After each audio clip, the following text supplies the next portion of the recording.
महाकाली साधना भाग 6। जय मां महाकाली। नमस्कार दोस्तों, मैं हूं सुनीता भट्टाचार्य जी। दोस्तों, वीडियो को लाइक शेयर चैनल को सब्सक्राइब जरूर कर दीजिएगा। चलिए शुरू करते हैं।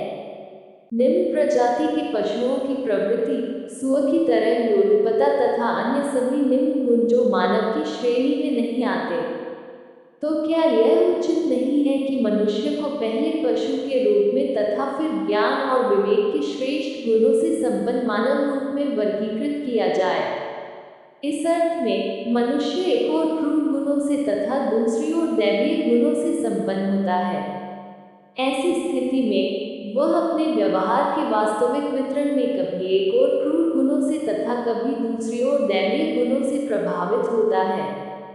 स्वामी चिदानंद कहते हैं कि साधक का प्राथमिक कार्य सर्वप्रथम क्रूर गुणों को समाप्त करके सामान्य रूप से मानव स्वभाव में सुधार करना है।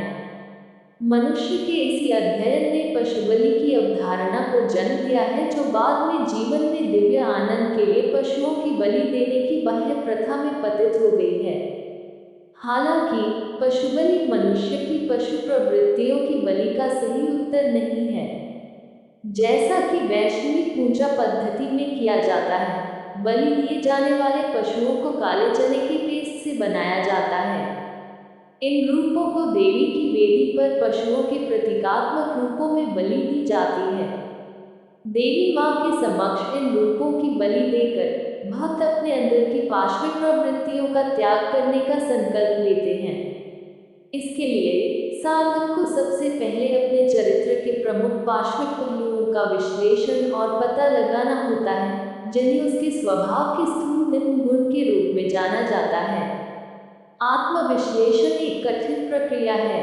ऐसा इसलिए है क्योंकि सबसे पहले प्रत्येक व्यक्ति मानव मन की मूल बहिर्मुखी प्रवृत्तियों के संपर्क में आता है, जिसके लिए वह बहुत आसानी से बाहर की ओर जाता है।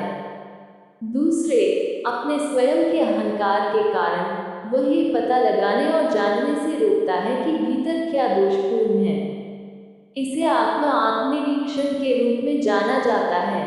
इसलिए गुरुदेव चिदानंद महाराज कहते हैं कि आत्मविश्लेषण का अभ्यास कठिन होने के कारण साधक को अपने गुरु के प्रति समर्पित होना चाहिए।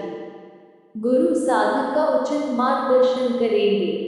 गुरु साधक के आध्यात्मिक जीवन में बाधा डालने वाली दुष्ट प्रवृत्तियों को नष्ट करने में, साधक की मदद करने में काफी हद तक मां काली की भूमिका को पूरा करेंगे। तब साधक को काली पूजा का गूढ़ अर्थ समझ में आएगा।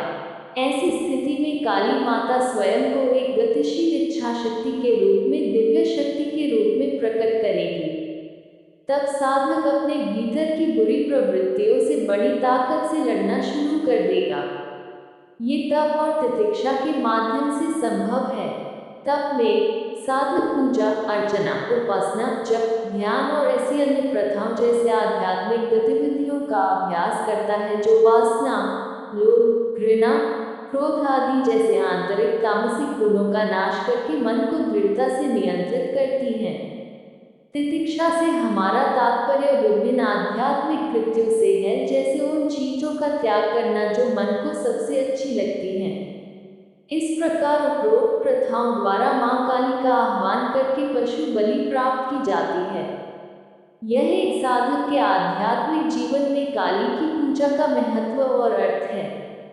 इस प्रकार उच्च दिव्य चेतना तक पहुंचने के लिए हमें मानव प्रकृति को उसकी सभी गलत धारणाओं के साथ पार करना होगा।